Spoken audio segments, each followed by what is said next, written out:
Video شروع کرنے سے پہلے اگر آپ حضرات میرے چینل پہ نئے ہیں تو پلیز میرے چینل کو سبسکرائب کر لیجئے، بیل آئیکن پریس کر لیجئے تاکہ سب سے پہلے میری ویڈیو کا نوٹیفیکیشن آپ تک پہنچ سکے۔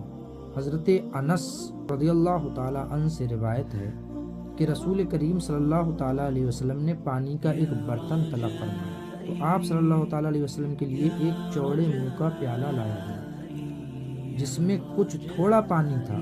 آپ صلی اللہ تعالیٰ علیہ وسلم نے اپنی انگلیاں اس میں ڈال دیں۔ سبحان اللہ۔ انس رضی اللہ تعالیٰ عنہ کہتے ہیں کہ میں پانی کی طرف دیکھنے لگا، پانی آپ صلی اللہ تعالیٰ علیہ وسلم کی انگلیوں کے درمیان سے پھوٹ رہا تھا۔ سبحان اللہ، یہ میرے نبی کا معجزہ ہے۔